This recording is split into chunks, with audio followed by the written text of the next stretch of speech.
Zoti Kryetar, në datën 16 dhjetor të vitit të kaluar kam depozituar zyrtarisht kërkesën për interpelancë me Ministrin e Bujqësisë.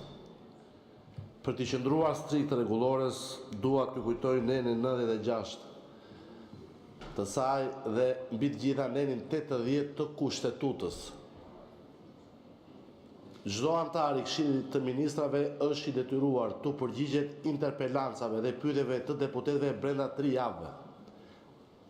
Kanë kaluar 4 muaj, më në fund Ministri i Bujqësisë e mbaroi vizitën turistike, tani e shoh në sallë dhe nuk shoh kërkesën time për interpelancë për një çështje që ka të bëjë drejt për drejt me një sektor i etik si bujqësia dhe që lidhet kërkesa me fondet e IPARD-it. Ju nuk po testoni durimin e një deputeti. Ju po testoni durimin e të gjithë atyre fermerëve që sot po më synë para dyerve të ministrisë. Tani çfarë kuptimi ka? Vjen sot ministri, do bëni një interpelancë për qumshin. Për cilin qumësh? Për qumshin plur të Serbisë që ka përmbytur tregun. Për cilin qumësh kur i shfarosët gjysmat e krerëve të Baktisë. Tani ka ardhur ministri këtu, a ka një argument kushtetues dhe ligjor pse kërkesa për interpelancë ka 4 muaj dhe depozituar? Çfarë do më thoni sot? Më thatë në konferencën e kryetarëve administrata ministri është me pushime. Me pushime dhe me taksat atyre fermerëve që protestojnë sot. Tani ministri ka ardhur në sallë. A do flasim për fondet e IPARD-it? Apo do merremi me qumshin plur të Serbisë?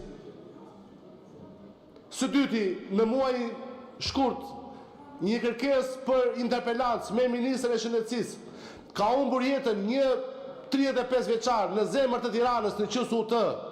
Shkoi të kuroj për diabet, doli pa jetë nga spitali.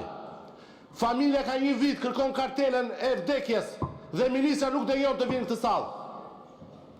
Tani a keni, unë e kuptoj që s'keni asnjë respekt as për kushtetutë as për ligje, po të paktën për dinjitetin e këtyre njerëzve, a keni një farë respekti, a keni një farë dëmshuri, a keni një farë humanizmi. Tani nuk bën sens kjo sot, që ka ardhur ministri këtu dhe të mos i përgjigjet një kërkesë për interpelancë që ka 4 muaj në sirtarët dhe kuvendit për një çështje kaq të rëndësishme.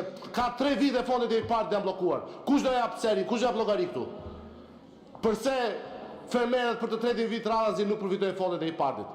Se mi që i nën financoni dhe i u rëndoni gjithmonë barën mbi supë.